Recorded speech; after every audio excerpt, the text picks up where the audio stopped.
primeiro é um prazerzaço estar com vocês aqui. Fleury, acho que é a primeira vez que a gente tem contato. Daniel, já conversamos há mais tempo.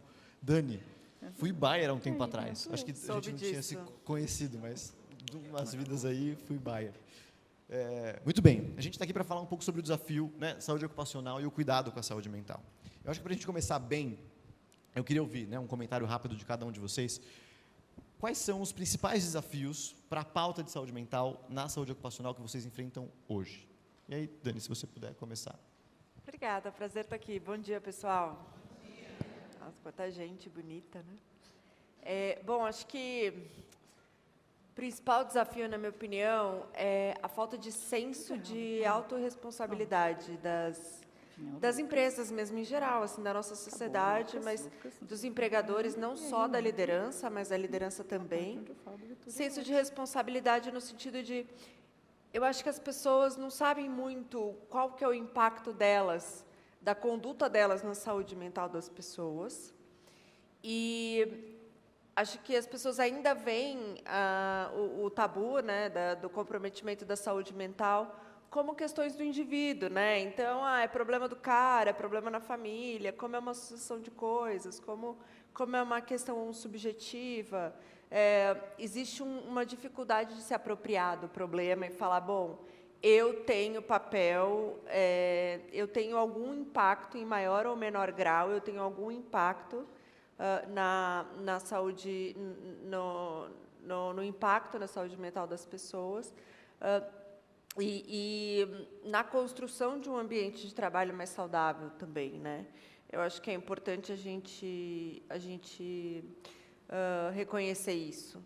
Existe uma questão de... Na Bayer, a gente tenta fazer isso hoje, né? Que é aproximar o tema das pessoas, né? Não só dando ferramentas para que elas possam se cuidar, mas também fazendo as pessoas a lidarem melhor com o desconforto e de que maneira que a conduta delas está reproduzindo estigma e comportamentos disfuncionais do ponto de vista de saúde mental dentro do trabalho, né? E aí você está favorecendo uma cultura que não estimula e que não valoriza a saúde nas empresas, né?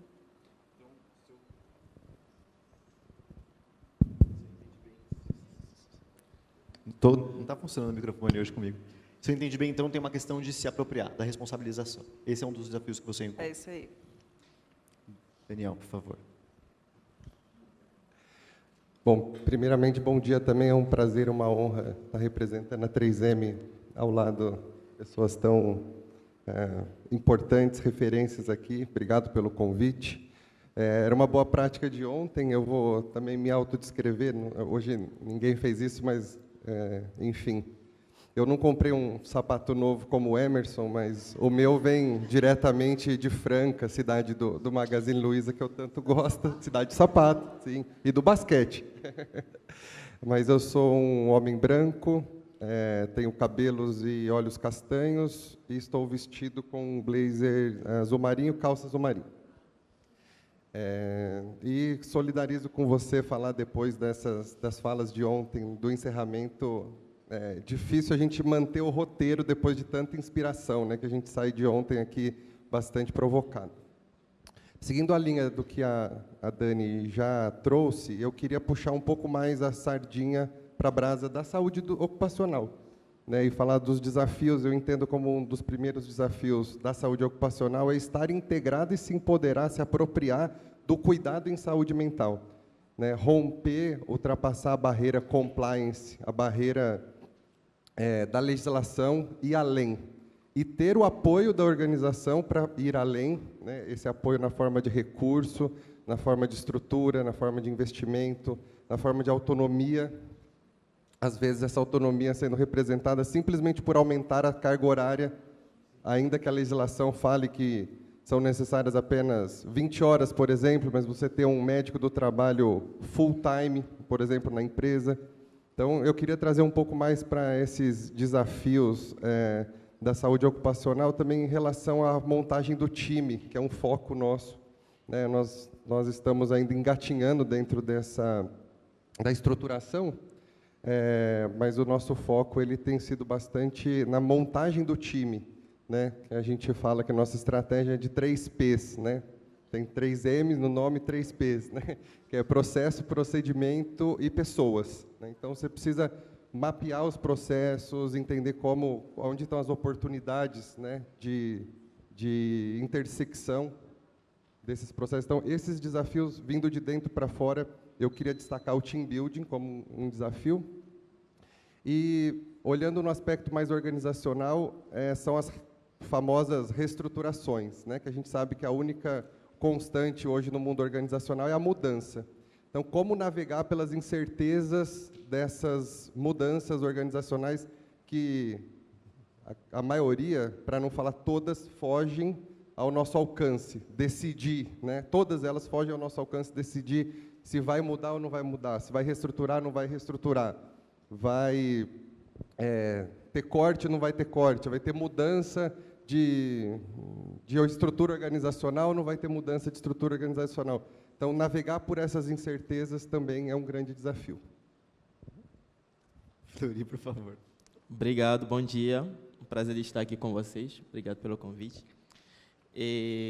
Para mim, eu estou descrever, eu sou um homem negro, tenho dread até a altura do pescoço, estou com um blazer azul, uma camisa branca e uma calça bege. Indo na linha do que meus colegas falaram aqui, doutora Daniele e doutor Daniel também, Daniela e Daniel, né? É fácil. Então, eu acho que a gente tem diversas esferas que a gente precisa trabalhar quando então a gente vai olhar para os desafios. Primeiramente, a gente sai desse, né, passando pela pessoa, né? Porque a gente sabe que a saúde mental, quando a gente tem algumas afecções, né, de saúde mental, algumas enfermidades, né, o que afeta a nossa saúde mental, são coisas que não são vistas, né, que são subjetivas, como a Daniela falou. Em que a gente, primeiramente, vive numa sociedade que, primeiramente, nos faz acreditar que a gente deveria ser aquelas pessoas que dão conta, aquela pessoa que está sempre aí mostrando que está sempre bem, né? Quando a gente pergunta para a pessoa como você está, as pessoas estão sempre esperando aquela resposta: estou bem, está tudo bem. Quando a pessoa fala outra coisa, as pessoas: ué, mas como assim? Né? Então, é muito difícil que alguém não responda no automático, mesmo que a pessoa esteja bem, que ela está bem. Agora, quando a gente vai para outra esfera, né, pensando que a gente trabalha dentro de organizações, a gente lida com pessoas. Então, como que essas pessoas também vão conseguir reparar que a gente não está bem? Quando, por exemplo, uma pessoa está machucada, quando uma pessoa está sangrando, as outras pessoas conseguem perceber. Mas quando a pessoa não está bem, em ponto de vista de saúde mental, outras pessoas não percebem. Então, primeiramente, acho que passando, né, por um desafio de, primeiro, gerar uma conscientização na pessoa, gerar uma conscientização ao redor, né, nas pessoas que estão ali trabalhando com a pessoa, das pessoas que estão ali lidando com a pessoa, para entender que a gente não vai estar sempre bem. E está tudo bem, né? A gente não está sempre bem. E a gente vai ter momentos que a gente vai estar produzindo muito e vai ter momentos que a gente não vai poder estar produzindo. Tem dias e dias, né? Tem dias que a gente está muito bem, tem dias que não. E quando a gente vai, né, subindo as esferas, a gente precisa ali uma mudança de cultura, né? E também incorporar ali dentro das organizações esse entendimento de que pensar em saúde mental é pensar, né, também no negócio. Porque o que trabalha é a mente. E a mente precisa estar bem. Então, esse desafio de mudança de cultura, acho que ele é fundamental e é o que também, né, bastante, ali que a gente encontra bastante resistências quando a gente olha para as organizações. E depois disso, né, é a gente conseguir ali, né, sempre mostrar, quando a gente vai trabalhando dentro da saúde ocupacional, como que a gente está gerando, né, valor para o negócio através da saúde mental. Então, resumindo, a gente partir ali do ponto, né, como o Daniel falou, né, da pessoa até a gente conseguir chegar naqueles processos de mostrar para as organizações que a gente está gerando valor, está contribuindo para o negócio através desses investimentos que a gente está fazendo para a saúde mental.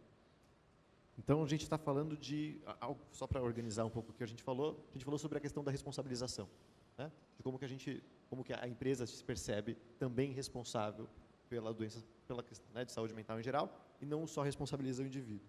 Daniel trouxe sobre esses desafios de extrapolar os muros da saúde ocupacional, se conectar com outras áreas, né? Enfim, e aí todos os fenômenos organizacionais que estão envolvidos nisso. E Fleury trouxe essa questão de considerar a pessoa, mas principalmente de como que a gente conecta isso com o valor para o negócio. E aí eu acho que os indicadores, né? E muitas vezes o dono dos dados são os responsáveis por saúde ocupacional. Pelo menos a parte de alguns desses dados que podem ser bastante impactantes. Acho que são bons desafios que a gente tem para resolver por aí. E, Dani, indo para o seu lado agora, quais são as melhores práticas que você tem percebido de gestão de saúde mental na saúde ocupacional? Bom, como meu xará disse, acho que a integração da saúde ocupacional com a área de recursos humanos, né, quando a saúde ocupacional, no caso da Bayer, não está sob a diretoria do RH, então, essa integração é fundamental, independente da estrutura, né? A gente colocou, por exemplo, dentro do pipeline da saúde ocupacional, a gente incluiu, além da medicina do trabalho e da higiene industrial, a gente colocou liderança saudável e promoção de saúde como 2 pilares adicionais da saúde ocupacional. Isso entrou globalmente dentro do pipeline da área, que são coisas que a gente tem que olhar em conjunto com todos os stakeholders, inclusive com a área de recursos humanos, né? Não existe uma receita de bolo para a saúde ocupacional. Eu acredito que gestão da saúde mental ela está muito associada à cultura da organização, como o Fleury disse, o país que está inserido, o segmento, depende muito de aspectos individuais de cada organização, né? Não dá para eu aplicar o que eu aplico na Bayer, na 3M ou no Nubank, né? Então, a gente tem que considerar esses fatores específicos, mas, pessoal, uma das coisas que eu não abro mão, que eu acho que, infelizmente, eu vejo muita gente se perdendo, é ter projetos e programas estruturados. Eu acho que várias ferramentas que estão no mercado hoje, elas são fundamentais e benéficas, mas eu não acredito em programas de saúde isolados que não façam parte de um programa de saúde estruturado. Eles sozinhos, e a ciência, os dados estão aí para comprovar isso, eles não funcionam. Eles não funcionam de maneira isolada. E aí, quando a gente vai escolher os programas e os projetos que a gente vai implementar, é importante, pessoal, escolher programas e ações, iniciativas de saúde mental que estejam respaldadas cientificamente, ou seja, procurar diretrizes validadas, né, de iniciativas de saúde mental que realmente funcionam e funcionam de verdade. E aí a gente consegue fazer, tem maior probabilidade de conseguir aquilo que o Dr. Fleury falou, que é conseguir trazer um retorno financeiro para o negócio, conseguir agregar valor e trazer resultado através do cuidado da saúde, né? Além de incluir essas questões do pipeline, o que a gente faz é isso, a gente tenta integrar lá na Bayer uma série de programas de autocuidado com ferramentas e benefícios, né? Também olhando para a questão do indivíduo e de que forma eu, como empresa, consigo ajudar ele a lidar com as próprias questões pessoais, individuais. Por outro lado, como é que eu atuo nos fatores psicossociais do trabalho, ajeitando a minha cultura no trabalho. Então, eu acho que essa harmonização do autocuidado, mas com o cuidado na construção do ambiente de trabalho, é uma prática, fica como pilar fundamental da prática, né? Para finalizar, assim, eu não acho que, como os colegas aqui já disseram, é muito importante a gente tentar criar uma conscientização de que saúde, assim como diversidade, equidade e inclusão, não é não é nice to have, né? Não é plus, não é legal ter e numa reestruturação é a primeira coisa que é cortada, né? Não, faz parte da fundação,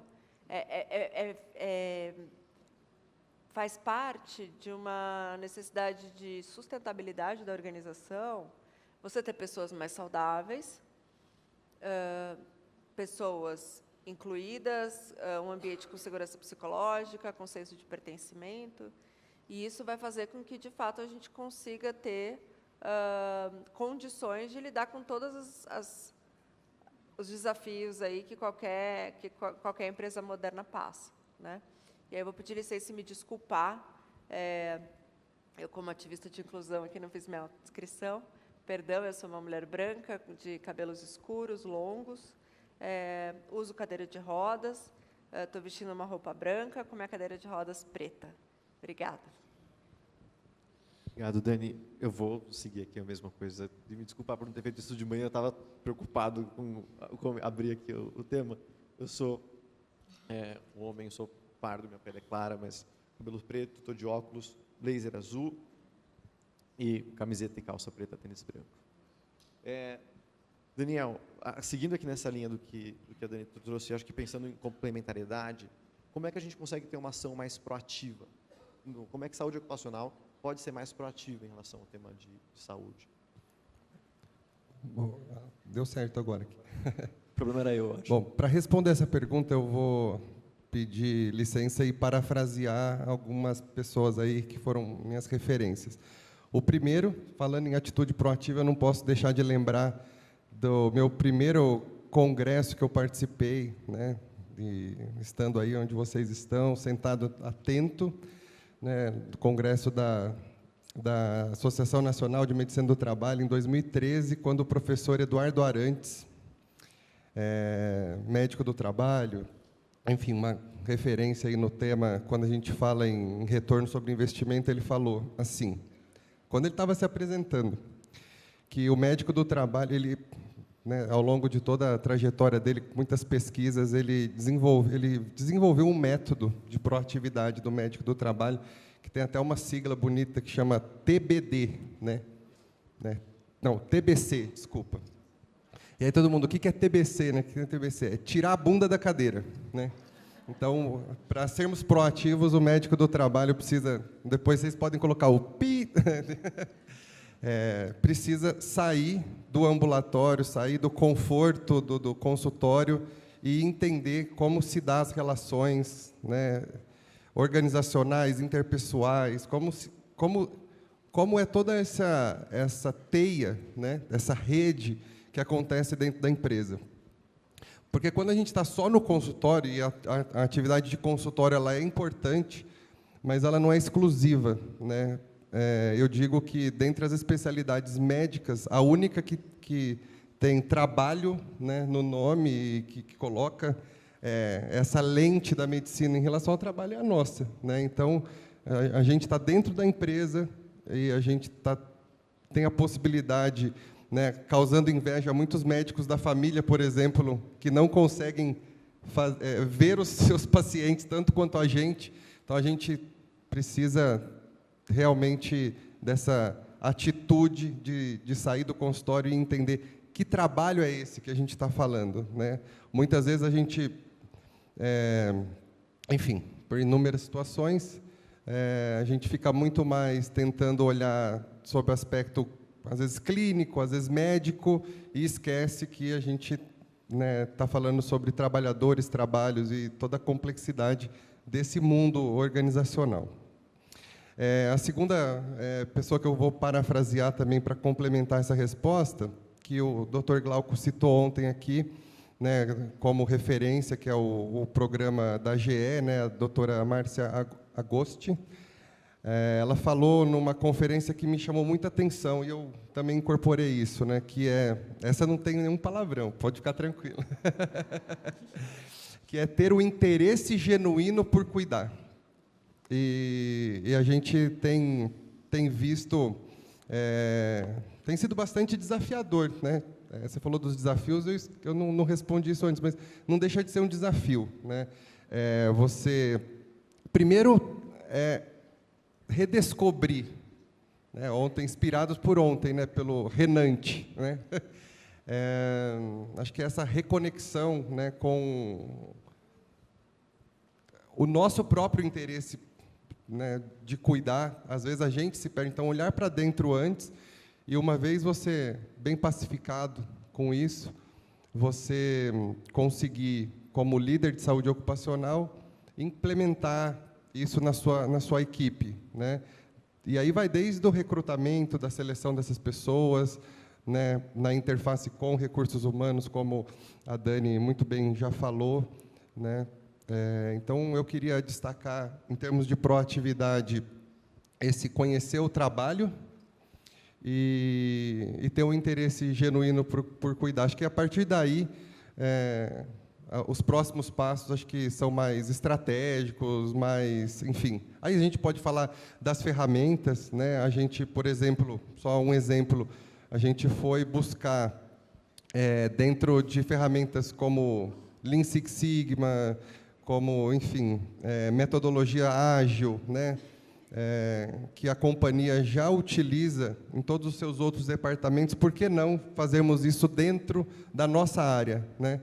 E aí, aquele espanto, né? Nossa, espera aí, um médico interessado, né, em certificação Green Belt, Black Belt, em chamar os especialistas, e as pessoas estão ali ao nosso lado, dentro de casa, não precisa nem contratar consultoria. Lógico que, muitas vezes, dependendo do aprimoramento que você está buscando, né? Então, essa proatividade também complementaria aqui para fechar, e te devolver a palavra, Lucas, eu complementaria com essa proatividade em buscar ferramentas que estão além do nosso arsenal clínico, Eu nem ia falar além do epidemiológico, porque muitas vezes a gente deixa até de usar o epidemiológico, né, que é também uma ferramenta, mas acho que isso a Dani já abordou muito bem. Eu acho que se conecta bem o que você trouxe, porque, mas aí talvez eu inverteria a ordem, né? Esse cuidado genuíno, o interesse pelo cuidado genuíno, é o que talvez faça a gente tirar a bunda da cadeira e procurar por todas as soluções. E uma vez que a gente está na frente, óbvio, não estou na cadeira de vocês, mas uma vez que a gente está envolvido com o público com que a gente trabalha, é quase antinatural a gente não ser implicado, né, e fazer com que isso, de alguma forma, se movimente. Ficar escondido pode ser protegido, né? A gente se protege de um tanto de coisa da organização, mas é importante a gente ir para lá.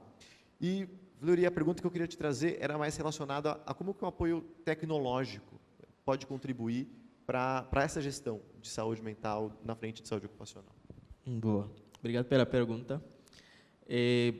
Para responder, primeiramente, eu gostaria de fazer outra pergunta para a plateia. Quem aqui tem um telefone celular? Acho que todo mundo levantou a mão, né? Quem não tem? Aí não vai ter ninguém. Então, se perguntar quem tem dois, eu acho que tem gente que levanta a mão. Né? Pois é.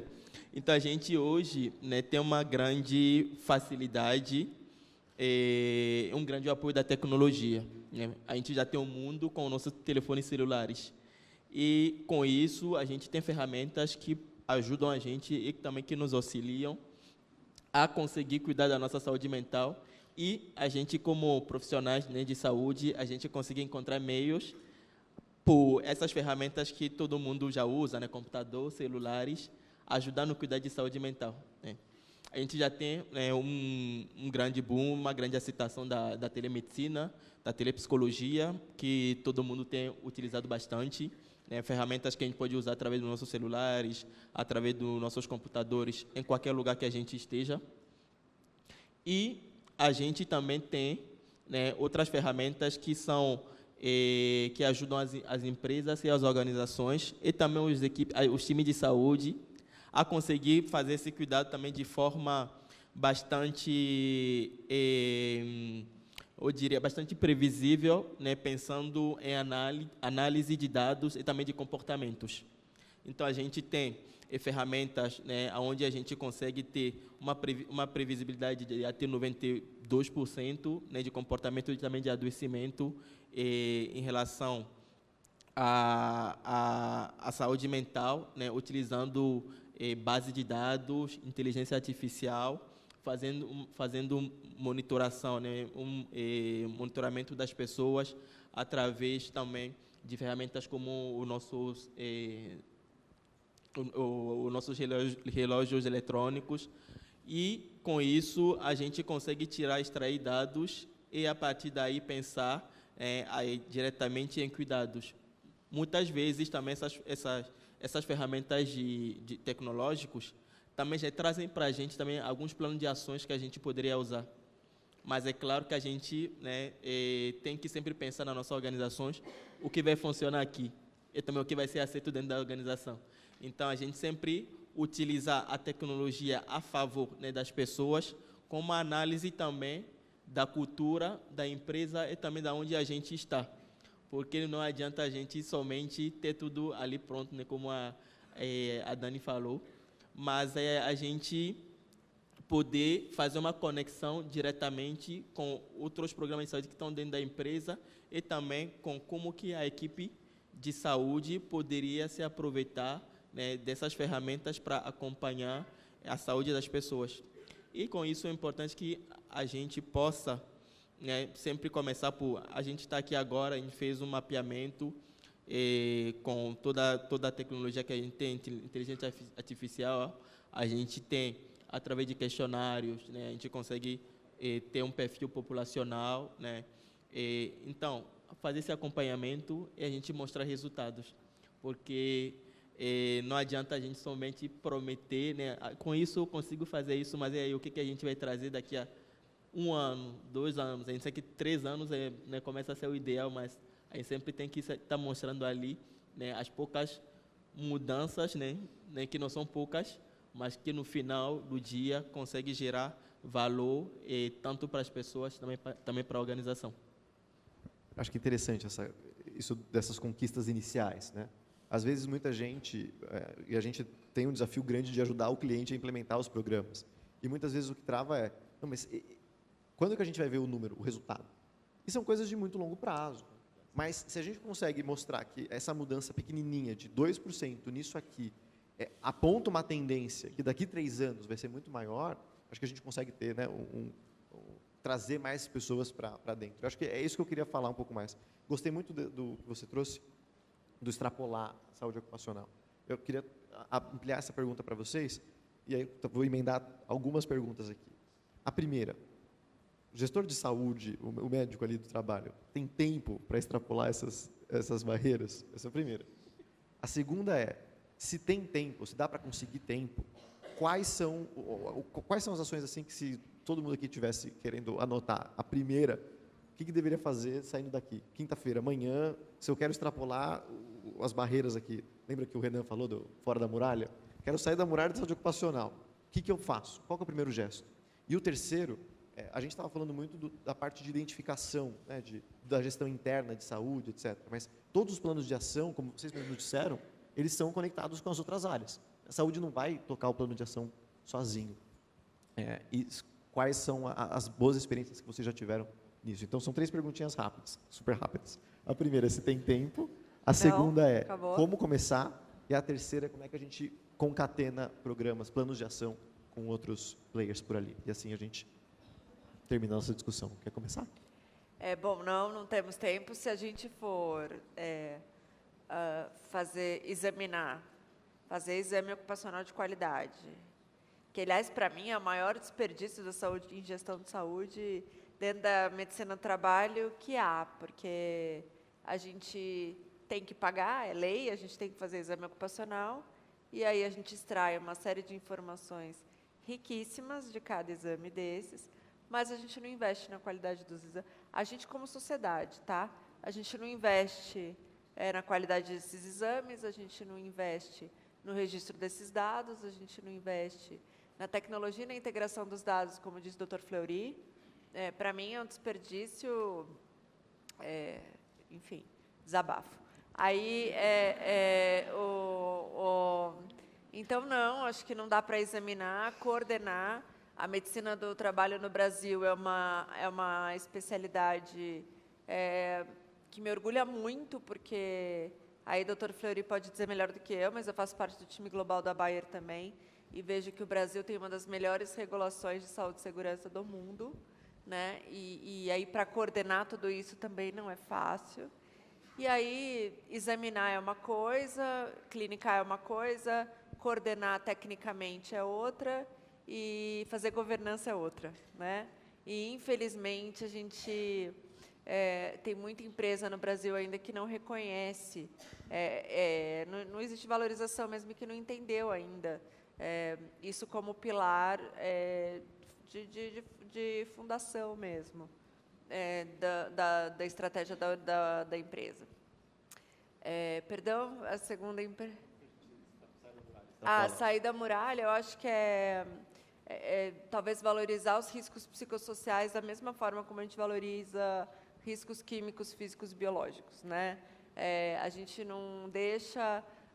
claro, eu sei que tem empresas, tem muita gente no Brasil ainda, a gente não pode subestimar isso. Tem muita gente ainda morrendo em plantação de cana-de-açúcar e em fazenda clandestina no Brasil, tá? Mas quando a gente está falando de empresas maduras, né, e profissionais sérios, como os senhores que estão aqui hoje, a gente está falando de empresas que já têm mais maturidade em saúde e segurança. E aí essas empresas, elas já olham para, por exemplo, com certeza a empresa de vocês está preocupada com ergonomia biomecânica, está preocupada em dar capacete para a produção, protetor auditivo, né? Mas como os colegas disseram aqui, mas vocês estão vendo os riscos os fatores de risco psicossociais? A OMS publicou fatores de risco psicossociais que podem gerar adoecimento em setembro de 2022, né? Eu vejo pouquíssimas empresas mapeando. Então, é a terceira pergunta. O que você tem que fazer valoriza os riscos psicossociais, assim como você valoriza os outros requisitos legais e se estrutura, né? Se estrutura para conseguir falar a linguagem que qualquer outra área faz, mas também da saúde. Se depois da folha de pagamento, é o que a gente mais gasta com plano de saúde e etc., e afastamentos. Não quero me alongar muito, mas vocês devem ter visto aqui, e vão ver ainda, muitos dados, né, sobre saúde mental, e eu fico impressionada, assim, né? Estava lendo o estudo da Deloitte ontem, né? Então, fala em perda de 12 bilhões anuais só na Índia de trabalhadores afastados por comprometimento de saúde mental. Aí ela traz depois trilhões de dólares anuais. Já não está mais na casa dos milhões, já são bilhões, agora trilhões vai custar a economia global por ano de custos diretos e indiretos de transtorno de saúde mental. Ou seja, é uma questão urgente, mantenham na pauta de uma forma estruturada, simples e inteligente para aproximar o assunto das pessoas. Obrigado, Daniel. É possível ter tempo se tiver equipe. E para ter equipe precisa de recurso. Para ter recurso, você tem que extrapolar a arena técnica e para a arena estratégica política e precisa dialogar com os seus stakeholders, né? Que também é uma dessas palavrinhas, como dizia minha antiga chefe, do bingo organizacional, que muita gente fala, mas está esvaziada de sentido. Então, e para dialogar com esses parceiros organizacionais, você tem que se abrir para o idioma deles, da organização. Então, é possível ter tempo, tendo investimento na sua área, e você tem que buscar esse investimento. Para buscar esse investimento, tem que conversar com essas pessoas. Para conversar com essas pessoas, tem que saber a língua delas. E não adianta impor a nossa linguagem técnica, porque a gente é bicho estranho, certo? Minoria, né? Minoria. né? Tirando empresas como a Vitude, que tem a psicologia no seu core, geralmente nós estamos ali dentro como prestadores internos de um serviço especializado, que, como o Fleury bem disse, se propõe a ser estratégico e agregar valor para o negócio. Mas, para agregar valor do negócio, você precisa primeiro mostrar o seu valor a partir daí. Você conversando, então, você extrapolando, o que você deveria fazer no primeiro dia, né? Eu gosto que o ano passado o Grupo Boticário fez a mesma coisa, né? O que eu faço amanhã, né? Eu gostei dessa sua provocação. Eu acho que não dá para fugir de fazer o planejamento estratégico. Então, eu acho que é sentar, se você for equipe, você tem que sentar com você mesmo, tirar um horário, né? Reservar ali um horário para fazer alguma reflexão e buscar esse autoposicionamento frente a nesse tabuleiro de xadrez, né? Se você tiver, de fato, uma equipe, conversar com a equipe, né? O racional do planejamento estratégico, ele é muito parecido com o próprio PDCA, né? Ele nos ajudou muito a fazer isso, como colocar em prática. Então, você começa entendendo qual é o seu propósito, quais são os seus valores, qual é a sua missão. Isso é importante, né? É lógico que quanto mais importante se isso sair do papel. Então, você traçando a sua visão, o seu propósito, você começa a agir estrategicamente, começa a fazer a saúde ocupacional, gerenciar os casos, coordenar o cuidado, né? Ser referência para os trabalhadores, né? Dentro da pergunta anterior, esse de sair também é você ser referência para o seu trabalhador, independente do que ele precise, né? Falar assim, me procure, vem aqui no nosso serviço, não importa o que seja, sei lá, separação conjugal, né? Vem aqui, a gente é um pouco, é lógico que assim, eu não estou incentivando o tudologismo, né, ou charlatanismo, não é isso, tá? Tipo, vem cá que eu curo o seu problema de coração partido em 7 dias, não é isso. Mas, assim, é o interesse genuíno, e aí você começa a utilizar estrategicamente essas informações que você tem, claro, com confidencialidade, sigilo, tudo mais ética, mas você começa a usar essas informações valiosas que a Dani comentou, estrategicamente, traduzindo na linguagem organizacional e nessa arena política que eu comentei anteriormente. Então, tem que falar a língua do pessoal, tem que falar a língua do pessoal que está lá fora. Tem que falar a língua do negócio. Tem que falar a língua do negócio. E, às vezes, assim, além da língua do negócio, por exemplo, nós somos uma indústria química de bens de consumo, inovadora e tal. Você tem que também saber como que as pessoas lá dentro, o que é importante para elas, como elas pensam, como as áreas estão, né, o que as áreas estão passando, quais são os desafios, né? A gente está passando por uma remodelagem organizacional, né? Então, as áreas elas estão saindo desse paradigma país, indo para um paradigma global, que já foi regional. Então, isso muda totalmente o jogo, muda a linguagem, muda... Que estou falando só entre aspas, só esse movimento já faz com que, muitas vezes, o seu idioma precise ser atualizado em relação a isso. Então, ter essa busca, né, e por construir essa linguagem é importante. Fleury, tem tempo? Como é que a gente sai da muralha? O que a gente faz amanhã? O que a gente faz amanhã sobre ter tempo é mais difícil. Mas falando sobre o que a gente faz amanhã, né, como o Daniel falou, a gente fazer um assessment, uma avaliação primeiramente de nós mesmos e da área, né? Aonde a gente está agora, onde a gente quer chegar, e quais são as ferramentas que poderiam ajudar a gente a chegar lá, e quem são as pessoas estratégicas dentro do nosso time também que poderiam ajudar nessa construção. Então, fazer um assessment também, uma avaliação dessas pessoas também, e a gente conseguir encontrar esses pontos, né, de ponto forte que poderiam ajudar a gente chegar nesses objetivos.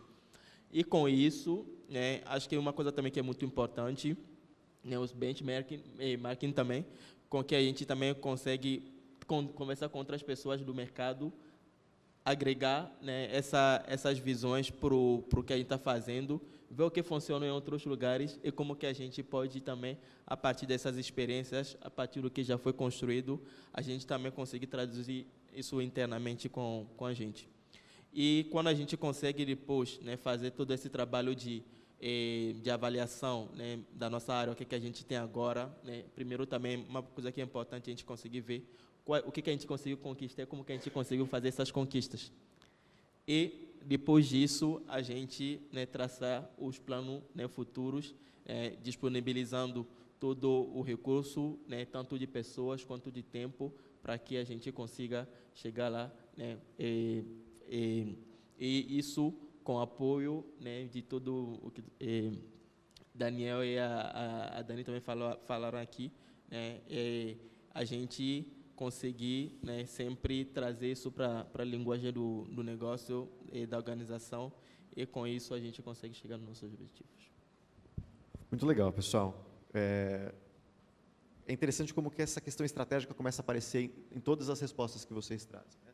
Quase como se, basicamente, eu saio daqui entendendo que seguir no automático é um problema.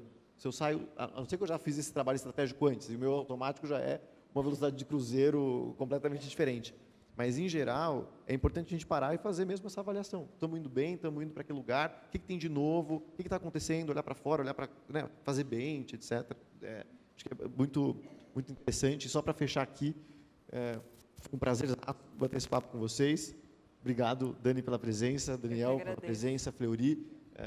Seria ótimo que a gente pudesse ter várias oportunidades de papo com esse, mas a agenda é longa, o pessoal ainda tem bastante coisa para ver. Queria agradecer muito a presença de vocês, foi um prazer. Muito obrigado. Obrigado. Obrigada.